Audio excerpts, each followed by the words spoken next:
அகிலமெங்கும் உள்ள அன்பு தமிழ் நேயர்கள் அனைவருக்கும் பரம்பரை ஜோதிடர் உங்கள் மனோ பாலாஜியின் அன்பான வணக்கம். துலாம் ராசி அன்பு நேயர்களுக்கு செவ்வாய் பகவானால் ஏற்படக்கூடிய ருச்சக யோகம். இந்த ருச்சக யோகம் அப்படிங்கிற ஒரு அற்புதமான யோகம் உங்களுடைய ராசிக்கு ஒரு 40 நாட்களுக்கு அமையப்போகுதுங்க.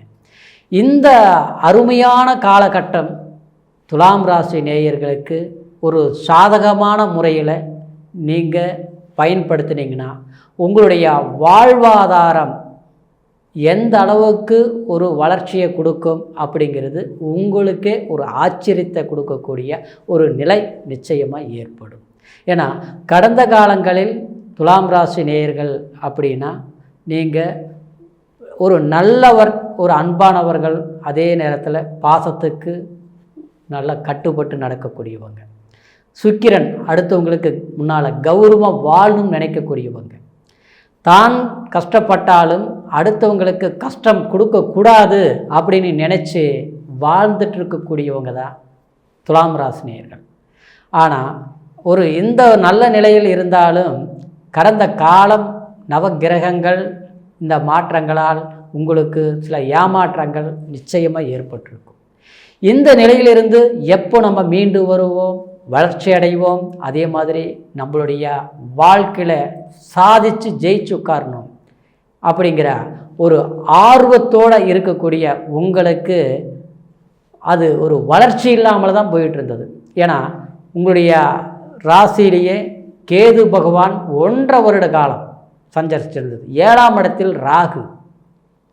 குறிப்பாக சொல்லப்போனால் அர்த்த அஷ்டமச்சனி, பஞ்சமச்சனி எல்லாமே தொடர்ந்து உங்களுக்கு ஏற்பட்டு இருக்கிறதுனால பலவிதமான இன்னல்கள், பலவிதமான சிக்கல்கள், வேலையில் எடுத்தாலும் பிரச்சனை, அதே மாதிரி நல்லவங்க நம்பினாலும் அங்கேயும் ஏமாற்றங்கள், உறவு, பாசம், அன்பு அப்படின்னு கட்டுப்பட்டு நடக்கக்கூடிய உங்களுக்கு அவங்களால் ஏற்பட்டது பெரும் தொந்தரவு, பெரும் ஏமாற்றம், பண இழப்பு, இதெல்லாமே கடந்து வந்துட்டீங்க அப்படிங்கிறத விட தொடர்ந்து நடந்துட்டு தான் இருக்குது.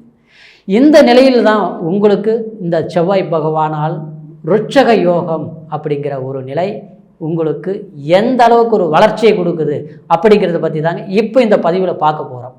முதல்ல பார்க்குறவங்களா இருந்தீங்கன்னா சப்ஸ்கிரைப் பண்ணி பெல் பட்டன் அழுத்தி ஆல் ஆப்ஷன் கொடுங்க. இது வரைக்கும் தொடர்ந்து இணைந்து ஆதரவு கொடுத்துட்டு இருந்த அனைவருக்கும் மனமார்ந்த நன்றி.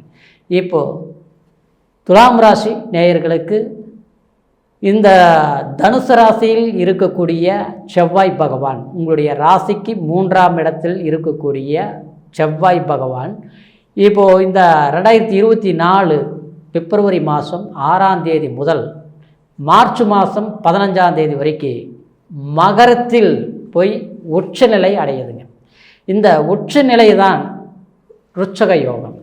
லக்னம் ராசியிலிருந்து 1, 4, 7, 10 கேந்திர ஸ்தானங்களில் செவ்வாய் ஆட்சி அல்லது உச்சம் அடையும் போது ருச்சக யோகம்.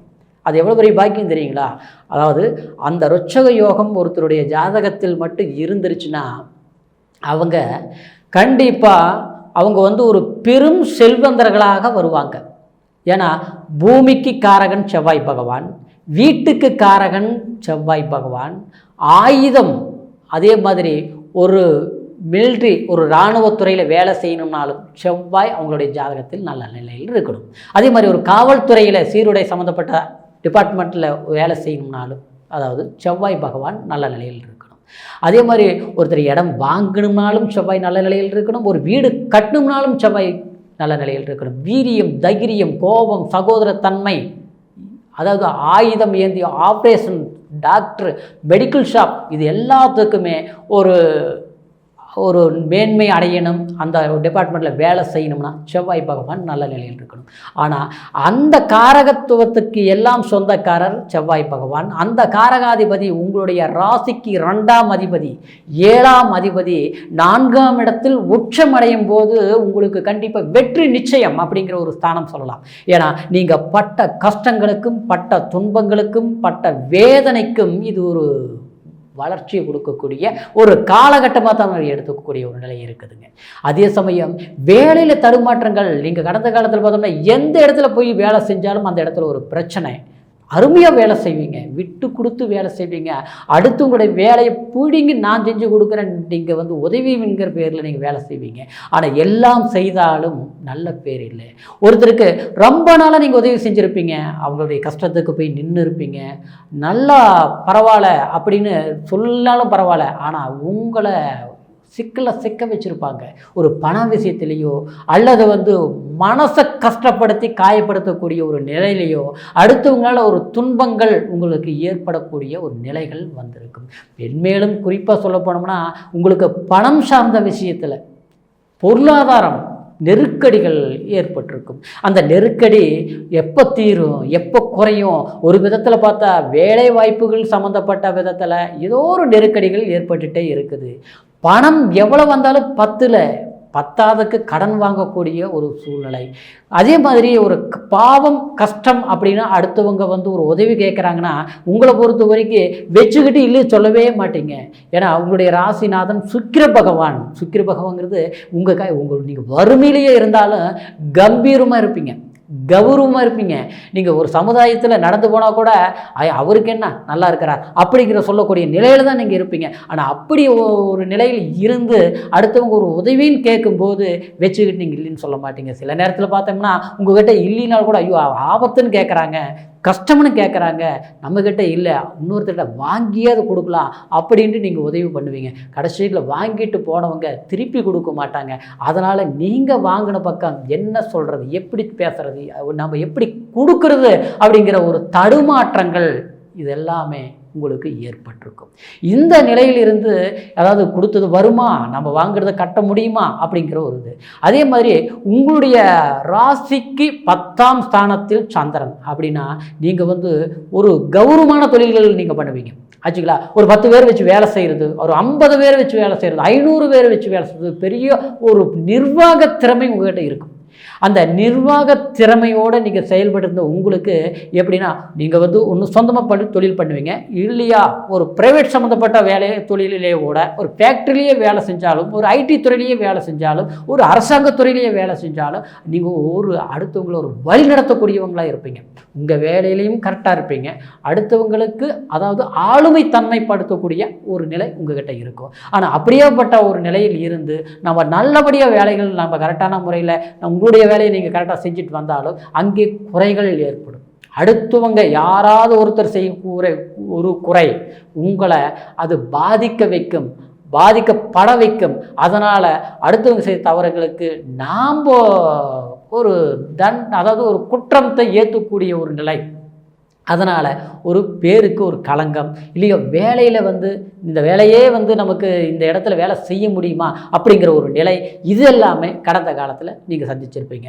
அதே நேரத்தில் உங்கள் கூட இருக்கக்கூடியவங்களாலேயே உங்களுக்கு அந்த வேலைக்கே ஒரு உழ வச்ச மாதிரி ஒரு வேலையில் ஒரு பிரச்சனைகள் ஏற்படக்கூடிய ஒரு சூழ்நிலைகள் வேணும்னு திட்டம் போட்டு பண்ணுறது, இந்த மாதிரி ஒரு சூழ்நிலைகள் எல்லாமே ஏற்பட்டிருக்கும். இதிலிருந்து எப்போ மீண்டு வருவோம், நமக்கு எல்லாமே சரியாகுமா, இல்லை வேலை ஏதாவது வேறு வேலை வாய்ப்புகள் வந்து நமக்கு சரியான முறையில் அமைச்சிக்க முடியுமா அப்படிங்கிற ஒரு குழப்பத்தில் இருக்கக்கூடிய உங்களுக்கு 4ஆம் இடத்தில் செவ்வாய் பகவான் இருப்பதனால கண்டிப்பாக உங்களுக்கு சுகஸ்தானம், 4ஆம் இடங்கிறது தாய்ஸ்தானம், சுகஸ்தானம், ஒரு வீடு, அதே மாதிரி ஒரு இடம் வாங்கக்கூடியது, அதே மாதிரி வந்து ஒரு இடமே இருக்குதுன்னா அது விற்றுட்டு நம்ம புதுசாக ஒன்று நமக்கு ஏற்ற மாதிரி ஒரு இடத்துல வாங்கலாம் அப்படின்னா அதில் பண்ண முடியாமல் இது வரைக்கும் இருந்த ஒரு தடைப்பட்ட விஷயங்கள் எல்லாமே சரிப்படுத்துறது. நம்ம கடந்த காலம் நம்மளுடைய கற்பனைகள் எத்தனையோ சம்பாரித்தோம், எத்தனையோ பணம் சம்பாரித்தோம், ஆனால் தேவையானது நம்ம ஒன்று நினச்ச மாதிரி ஒன்று வீடு அமைக்க முடியல, இல்லை ஒரு இடம் வாங்க முடியல அப்படிங்கிற ஒரு நிலையிலிருந்து முயற்சிகள் எடுத்து தடைகள் வந்துட்டு இருந்தது.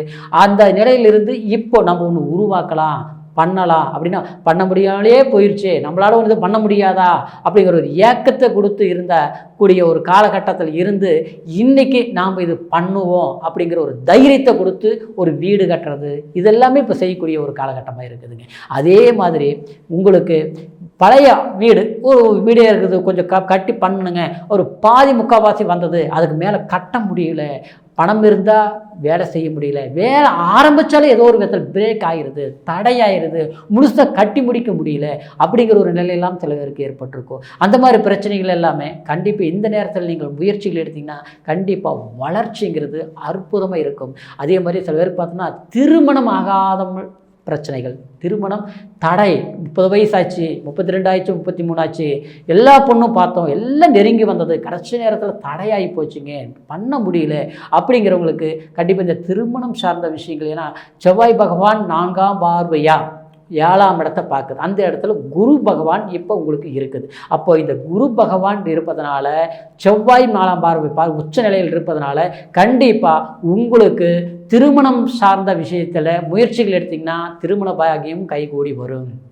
சில பேருக்கு பார்த்தோம்னாங்க கல்யாணம் பண்ணிக்குவோம், எப்படியோ கஷ்டப்பட்டு நல்லா பிடிச்ச மாதிரி சிறப்பாக அற்புதமாக அருமையான இடத்துல திருமணம் நடந்தது. இன்றைக்கி பார்த்தா கணவன் மனைவி பிரச்சனையாக இருக்குது. பிரச்சனையோ எந்த பிரச்சனையும் இல்லை, ஆனால் ஒருத்தருக்கு புரிஞ்சிக்க முடிய மாட்டேங்குது, தேவையில்லாமல் சங்கடங்கள் வருது, சலிப்புகள் வருது. சில பேர் பார்த்தோம்னா இப்போ ஆளுக்கு ஒரு பக்கம் இருக்கிறோம், சேர முடியுமா, சேர்ந்து வாழ முடியுமா, இல்லை இது போலீஸ் கோர்ட்டு கச்சேரி வரைக்கும் டைவர்ஸ் வரைக்கும் போயிடுமா அப்படிங்கிற ஒரு பயம். அந்த மாதிரி பிரச்சனைகள்லாம் தீரக்கூடிய ஒரு காலகட்டம் இந்த நேரம் இருக்கிறதுனால பேசி முடிவெடுங்க, பிரிவுகளை வச்சு பேசுங்க, அன்பான முறையில் காரியத்தை சாதிக்கக்கூடிய ஒரு தருணமாக இருக்கிறதுனால நிச்சயமாக உங்களுக்கு இது ஒரு அற்புதமான ஒரு காலகட்டமாக தான். இந்த 40 நாட்கள் நீங்கள் முயற்சிகள் எடுக்கும்போது, இந்த 40 நாள் மட்டும் இல்லை, இந்த டயத்தில் எடுக்கக்கூடிய முயற்சிகள் உங்களுக்கு தொடர் காலகட்டங்கள் வளர்ச்சியான ஒரு முன்னேற்றத்தை நிச்சயமாக கொடுக்குங்க. சில பேருக்கு பார்த்தோம்னா அதாவது சொத்து பிரச்சனைங்க தீரவே மாட்டேங்குது, கொஞ்சம் இடம் இருக்குது, அது பங்கும் பங்காளிகளில் பிரச்சனையாகவே இருக்குது, இல்லையே பக்கத்தில் இருக்கிறவங்களுக்கு இடைஞ்சலாக இருக்குது, இது விற்கவே முடிய மாட்டேங்குது, எல்லாமே வர்றாங்க பார்க்குறாங்க ஓகேங்கிறாங்க, கடைசிக்கு பார்த்தோம்னா அட்வான்ஸ் கொடுக்குற நேரத்தில் பிரேக் ஆகி போச்சு, நடக்க மாட்டேங்குது அப்படிங்கிறவங்களுக்கு கண்டிப்பாக பூமி சம்மந்தப்பட்டது. ஏன்னா செவ்வாய் காரகனுங்கிறது பூமி, இடம், அதே மாதிரி தொழில் சம்மந்தப்பட்டது, ஆயுதம் சப்ளைஸ் பண்ணுறது, அதே மாதிரி மெடிக்கல் ஷாப்பு, அடுத்தது ஆயுதம் ஆப்ரேஷன் சம்மந்தப்பட்டது, மருத்துவம், இந்த சார்ந்த விஷயங்கள் எல்லாமே எந்த பிரச்சனைகள் இருந்தாலும் சரி கண்டிப்பாக நீங்கள் முயற்சிகள் எடுத்திங்கன்னா அந்த பிரச்சனைகளுக்கு தீர்வுகள் கிடைக்கும். சில பேருக்கு ஆரோக்கிய பாதிப்புகள் அடிக்கடி வந்துகிட்டே இருந்தது. ஏன்னா உங்களுக்கு 1ஆம் இடத்துல கேது, இந்த 1.5 வருஷ காலம் பார்த்தோம்னா 7ஆம் இடத்துல ராகு இருந்ததுனால உங்களுக்கு ஏதாவது ஒரு சிக்கல்கள் வந்துகிட்டே இருந்திருக்கும், ஏதாவது ஒரு பிரச்சனைகள், உடல் ஆரோக்கியம், இல்லையோ குடும்பத்தில் பார்த்தோம்னா தேவையில்லாத பிரச்சனைகள், ஹாஸ்பிட்டல் மாதம் கண்ட ஏதாவது ஒரு செலவுகள் பண்ணுற மாதிரியே வந்திருக்கும். அந்த மாதிரி செலவுகள் எல்லாமே இனிமேல் குறையும். ஒரு மருத்துவ சார்ந்த விஷயங்கள் இப்போ போய் வைத்தியம் பார்த்திங்கன்னா தீரக்கூடிய ஒரு காலமாக இருக்கும். ஆனால் உங்களுக்கு பஞ்சமச்சனி நடந்தாலும் 5ஆம் இடத்தில் ஆட்சி நிலையில் இருப்பதனால உங்களுக்கு தேவையில்லாத விரயங்கள் ஏற்படும், நஷ்டங்கள் ஏற்படும். அதனால் வீடு கட்டுறது, கட்டடங்கள் கட்டுறது, வீடு பூமி ரியல் எஸ்டேட் பண்ணுறவங்களுக்கு வளர்ச்சிங்கிறது இந்த நேரம் சாதகமாக இருக்கிறதுனால முயற்சிகள் பண்ணுங்க, சக்ஸஸ்ங்கிற ஒரு வெற்றி நிச்சயமாக உங்களுக்கு ஏற்படும் அப்படிங்கிற ஒரு நிலை கண்டிப்பாக இந்த ருட்சக யோகம் மென்மேலும் ஒரு வளர்ச்சியை கண்டிப்பாக உங்களுக்கு கொடுக்குங்க. அயல்நாடு சம்மந்தப்பட்ட பயணங்கள், அதே மாதிரி அரசாங்கத்துறையில் வேலை செய்யக்கூடிய ஒரு நிலை, இது எல்லாமே கண்டிப்பாக முயற்சிகள் பண்ணிங்கன்னா சாதகமான வாய்ப்புகள் ஏற்படக்கூடிய ஒரு காலகட்டம். இது படிக்கிறவங்களுக்கு கடந்த காலத்தில் படிப்பு ரொம்ப டல்லாக இருந்தது. குழந்தைங்களுக்கு பார்த்துட்டோம்னா நல்லா படிச்சுட்டு இருந்தாங்க, இன்னும் கொஞ்சம் நாளில் இருந்து டல்லாக இருக்கிறாங்க அப்படிங்கிறவங்களுக்கு அந்த படிப்பில் கொஞ்சம் ஆர்வம் எடுங்க. பெற்றவர்கள் கண்டிப்பாக அவங்களுக்கு கல்வி பலம் அற்புதமாக ஏற்படி நடக்கும் அப்படிங்கிறது இந்த ருட்சக யோகத்தினால் ஏற்படக்கூடிய ஒரு நன்மைகள் அப்படின்னு எடுத்துக்கலாங்க. அதே சமயம் இப்போ நான் உங்களுடைய துலாம் ராசி நேயர்களுக்கு சொன்னது எல்லாமே கோச்சார பலன். இந்த கோச்சார பலன் முழுமையாக அப்படியே உங்களுக்கு 100% நடக்குமா அப்படின்னா உங்களுடைய பிறப்பு ஜாதகத்தில் லக்னம் என்ன, அதே மாதிரி உங்களுடைய இப்போ என்ன தசாபுத்தி நடக்குது, அதே மாதிரி எந்தெந்த யோகங்கள் இருக்குது அப்படிங்கிறது எல்லாமே உங்களுடைய ஜாதகத்தை பார்த்து தெரிஞ்சுக்கோங்க. நீங்கள் எங்கிட்ட ஜாதகம் பார்க்கணும்னு நினச்சிங்கன்னா கீழே இருக்கிற நம்பருக்கு ஃபோன் பண்ணி உங்களுடைய பிறந்த தேதி, பிறந்த நேரம், பிறந்த ஊர் தெரியப்படுத்தினால போதுங்க. ஜாதகம் போட்டு அருமையாக பொறுப்பாக உங்களுக்கு எதிர்காலம், கடந்த காலம் எப்படி இருந்தது, இனிமேல் வரக்கூடிய காலத்தில் நீங்கள் எந்த மாதிரி தொழில் பண்ணலாம், எந்த மாதிரி முயற்சிகள் பண்ணலாம், இந்த மாதிரி பயணங்கள் மேற்கொண்டா உங்களுக்கு மேன்மைகள் நடக்கும் அப்படிங்கிறது உங்களுடைய ஜாதக பலன் இருந்தாங்க அது கரெக்டாக வரும். சரிங்களா? அதனால் நீங்கள் பார்க்கணுன்னா கீழே இருக்கிற நம்பருக்கு ஃபோன் பண்ணுங்கள், முழுமையாக பார்த்துக்கலாம். அடுத்த ஒரு பதிவில் சந்திக்கிற வரைக்கும் மீண்டும் நன்றி, வணக்கம்.